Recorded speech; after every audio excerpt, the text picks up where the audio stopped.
Hello everyone, welcome back to the Word. Today we are going to read Genesis chapter 17. And when Abram was 90 years old and 9, the Lord appeared to Abram and said unto him, I am the Almighty God. Walk before me and be thou perfect. And I will make my covenant between me and thee, and will multiply thee exceedingly.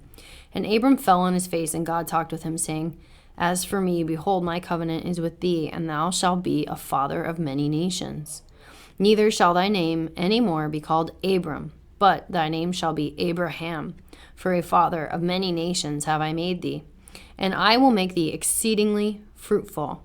And I will make nations of thee, and kings shall come out of thee.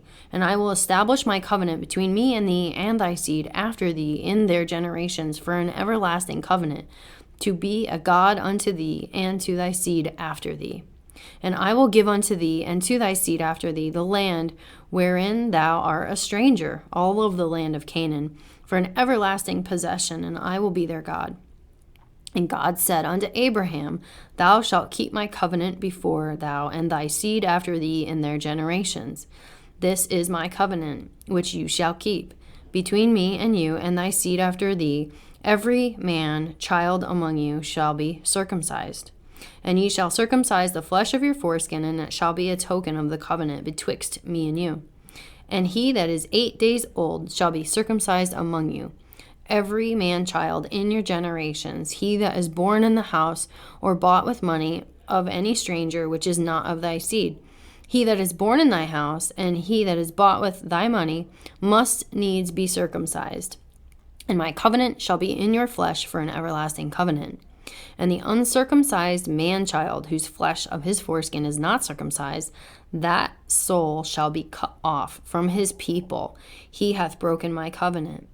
And God said to Abraham, As for Sarai thy wife, thou shalt not call her name Sarai, but Sarah shall her name be.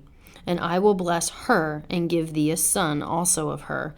Yea, I will bless her, and she shall be a mother of nations. Kings of people shall be of her.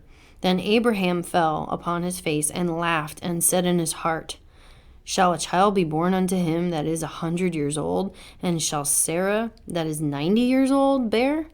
And Abraham said unto God, Oh, that Ishmael might live before thee. And God said, Sarah thy wife shall bear thee a son indeed, and thou shalt call his name Isaac. And I will establish my covenant with him for an everlasting covenant, and with his seed after him. And as for Ishmael, I have heard thee. Behold, I have blessed him, and I will make him fruitful, and I will multiply him exceedingly. 12 princes shall he beget, and I will make him a great nation. But my covenant will I establish with Isaac, which Sarah shall bear unto thee at this time next year. And he left off talking with him, and God went up from Abraham. And Abraham took Ishmael his son, and all that were born in his house, and all that were bought with his money, every male among the men of Abraham's house, and circumcised the flesh of their foreskin in the selfsame day. And God had said unto him, as God had said unto him. And Abraham was 90 years old and 9 when he was circumcised in the flesh of his foreskin. And Ishmael his son was 13 years old when he was circumcised in the flesh of his foreskin. In the selfsame day was Abraham circumcised, and Ishmael his son. And all the men of his house, born in the house and bought with money of the stranger, were circumcised with him. That is the end of chapter 17. Come back next time for chapter 18.